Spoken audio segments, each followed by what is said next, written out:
Hello drama addict, hope so you are doing well. आज हम देखेंगे put your head on my shoulder का 15th episode. तो मैं आशा करती हूँ कि आपने 14th एपिसोड तक एंजॉय किया होगा।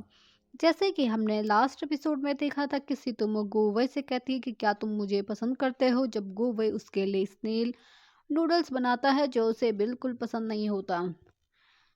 अब वो जब ये कहती है तो गोवे काफ़ी शॉक हो जाता है, क्योंकि वो चाहता तो यही था सुनना, but the way she said वो उसे थोड़ी शॉक कर देता है। अब ये देख कर कि गोवे कुछ नहीं कह रहा है तो वो एम्बेरस फील करती है और कहती है कि तुमने मेरी फाइल देखी जिसमें मैं मार्क कर रही थी।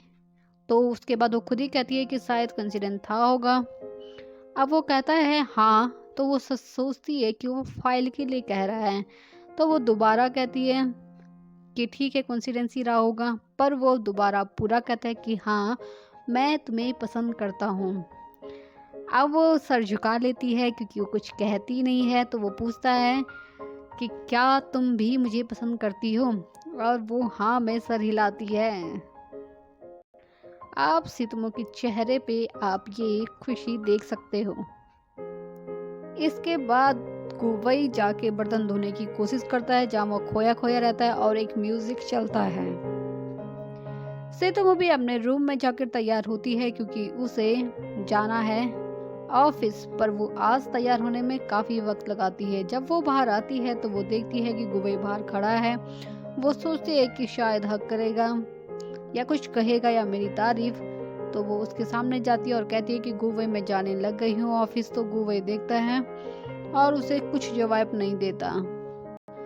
वो कुछ और एक्सपेक्ट कर रही थी पर ऐसा कुछ होता नहीं है। अब गुवई यहाँ पर खो गया है उसको देखते ही, पर उसे लग रहा है कि वो कोल्ड बिहेव कर रहा है।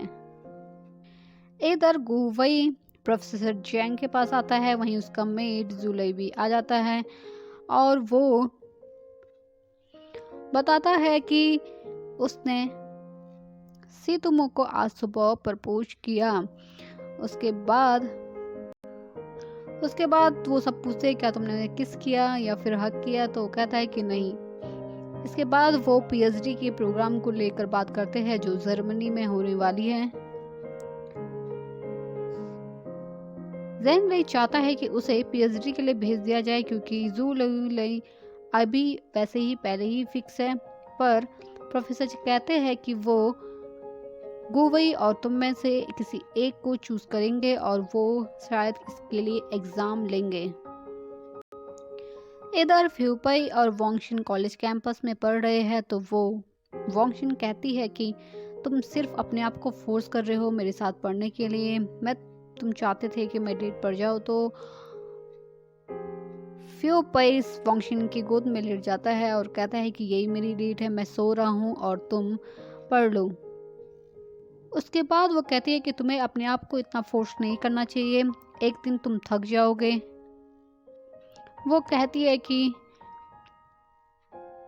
तुमने पोस्ट ग्रेजुएशन के लिए फॉर्म नहीं भरा, तुमने ये भी चेक नहीं किया कि रजिस्ट्रेशन डेट कब है, तुम्हें नहीं पता तुम्हें ज़िंदगी में क्या करना है, तुम मेरे साथ रिलेशनशिप के लिए भी यूं ही करोगे जैसे तुम लाइफ के लिए श्योर नहीं हो। शायद तुम हमारे रिलेशनशिप के लिए भी पहले से श्योर नहीं थे। मैंने ही तुम्हें पहले प्रपोज किया था, इसलिए शायद तुमने अपने आप को फोर्स किया। अब फ्यूपई वहां से उठकर चला जाता है ये कहते हुए कि तुम्हें ये लगता है कि मैं पहले से ही इसके लायक नहीं हूँ। इधर ऑफिस में एडवर्टाइजमेंट के लिए शूटिंग को लेकर बात होती है, जहां पर सितुमो को मौका मिलता है कि वो शूटिंग पर जाए। यहाँ लैब में जो यूइन को पता चलता है कि गुवई प्यार में है और वो लड़की सितुमो है। ज़ोयुइन काफी दुखी होती है ये बात जानकर, क्योंकि वो भी गुवई को काफी पसंद करती है। जब सितुमो ऑफिस से आती है तो वो चाह तो रही थी गुवई आए, पर गुवई उसे ऑफिस के बाहर नहीं दिखता। पर वो जब वो बस स्टेशन पहुंचती है तो गुवई उसका इंतजार वहां पर कर रहा होता है। बस में काफी भीड़ होती है तो गुवई सितुमो के लिए अपना हाथ देता है और ये देखकर सितुमो काफ़ी खुश होती है। गोवई सितुमो के लिए कुछ करना चाहता है, इसके लिए वो फ्यूपे को कॉल करता है। वो कहता है कि मैं सितुमो के लिए क्या बनाऊँ, तो वो कहता है क्यों नहीं तुम कैंडल लाइट डिनर प्लान करो।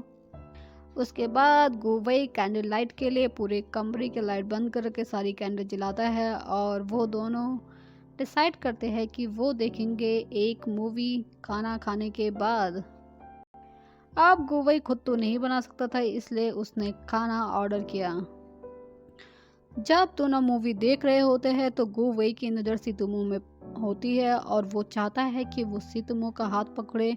वो बार बार कोशिश करता है कि हर बार वो ये करने में नाकामयाब रहता है, पर उसकी मेहनत काम आती है। कुछ देर बाद वो ये करने में कामयाब होता है। फिर वो दोनों हाथ पकड़कर टीवी देखते हैं।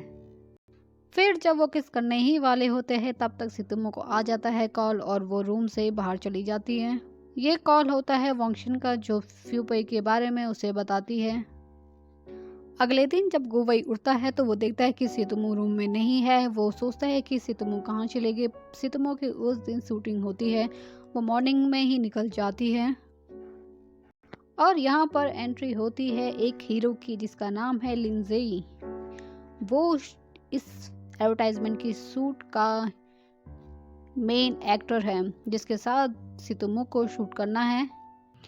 जब सितुमो शूटिंग पर होती है तो उसका पूरा ध्यान गोवई के सोचने के बारे में होता है। तो वो एक्टर जिसका नाम है लिंजेई, वो सोचता है कि सितुमो उसे देख रही है, पर सितुमो कहती है कि नहीं, मैं तुम्हें नहीं देख रही हूँ। जब एक्टर तैयार हो रहा होता है तो उसकी मैनेजर वहाँ पर आती है और वो सितुमो को बाहर जाने के लिए कहती है। जब सितुमो बाहर आती है तो वो एक्टर पे काफ़ी चिल्लाती है। ये सब सितुमो बाहर से सुन रही होती है। अब आज की कहानी ये यहीं पर ख़त्म होती है। मिलते हैं अपने नेक्स्ट एपिसोड में।